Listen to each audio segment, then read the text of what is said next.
Beginning in 2007, the Department of Energy has taken worker involvement to a new level. A specifically sponsored labor training focus group initiated dialogue among labor unions, DOE program secretarial offices, and stakeholders with interest in DOE safety and health performance. Better understanding of worker safety issues was initiated. More importantly, productive relationships and improved communications with those who train, manage, and represent the DOE workforce have occurred. The frank and open dialogue within DOE line management offices, labor organizations representing DOE workers, DOE Hammer Federal Training Center, contractor organizations, and the DOE National Training Center has resulted in the Training Reciprocity and Collaboration, or TRAC initiative. So Glenn, as you know, we're doing what we call TRAC, which is Training Reciprocity and Collaboration. And so on the collaboration portion, you have actually been very helpful to us today by agreeing to re-sponsor the FCOG Training Working Group. And in that group, that's where we're really looking at trying to get all of the M&O contractors across DOE to engage with us, to share their training, to figure out what the best practices are in training, and to actually come up with enterprise training. You know, this is so important for the entire department. To be able to get the unions and the workers to collaborate on this on the coursework, to cut out the redundancy that they have been doing for so long, it can only be helpful for the entire enterprise. In March of 2015, a worker safety and health conference was held at the Hammer facility in Richland, Washington.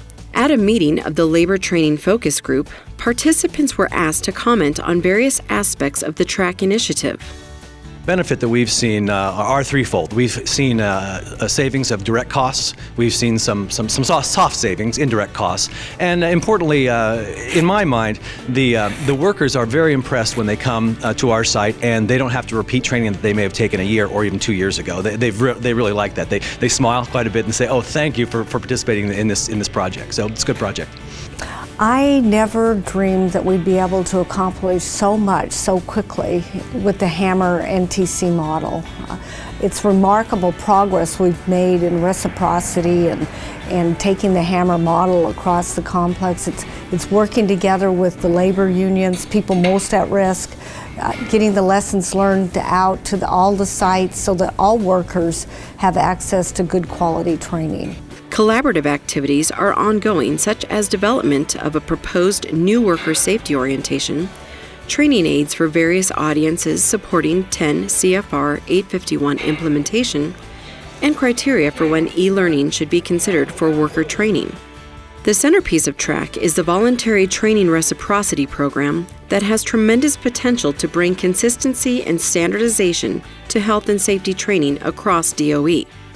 Labor support and participation in development and application has been key to successful implementation. I think the reciprocity is one of the most positive things that have come out of the group.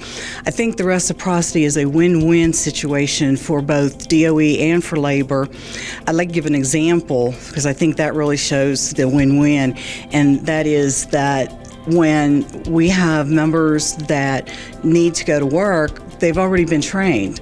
And when DOE has a job that needs done, especially the short jobs where they get a subcontractor to come in for maybe a week job, doesn't take a month because they already have trained people that can go to work right away and they just need the site-specific information.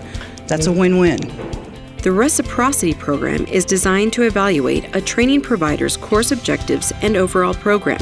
And you break that off with your head back, and then just let go with that hand. Just let it go. Very good. Improving portability of training for workers who move between contractors allows for improved worker training quality and consistency across the department.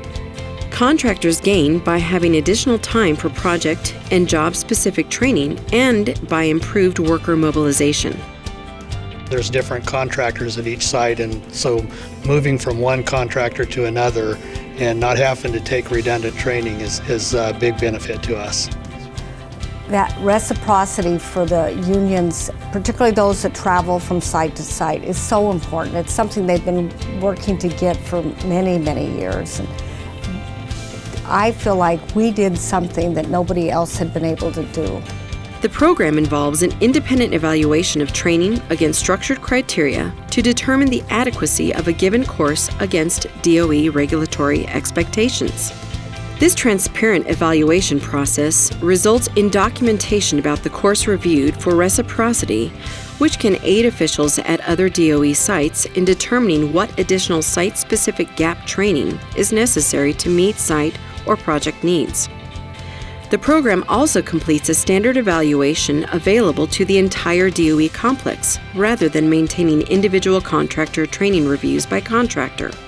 To be able to have the idea of worker trainers be accepted in labor and in management and by the government has really made a big difference to be able to have peer learning happen so that there's credibility with boots on the ground, with folks on the front line, so that really complicated training concepts are accepted by the people who are the most exposed and the most at risk. And I think that's really been one of the hallmarks of what NTC and Hammer and the NIEHS program have been able to do to make that be embedded in the safety culture of the nuclear weapons complex. And I think that's a great accomplishment. It's taken us 20 years to develop the subject matter expertise we have, and I'm quite proud of them. We have experts in lockout, tagout, hoisting and rigging, fall protection, obviously radiation safety, all experts that understand how to do good quality training. And those resources are available for the complex to share and to use. It doesn't make sense to me for everybody to have an expert, even the smaller sites. That doesn't make sense. It's not cost effective. RAD worker training and hazardous waste operations and emergency response training were the first programs implemented for DOE-wide reciprocity by successful evaluations of 3 labor training organizations and 6 DOE contractors. We continue to add additional safety and health training curricula and currently offer reciprocity on over 30 courses with 15 more course evaluation checklists under development. The number of DOE participating contractors is expected to almost double in the next year. This is all about one enterprise, one program, one solution for the department, and that's called DOE. And the training that you all are providing together with Hammer is going to just take this department to levels it's never been at. I use the term endless possibilities through training.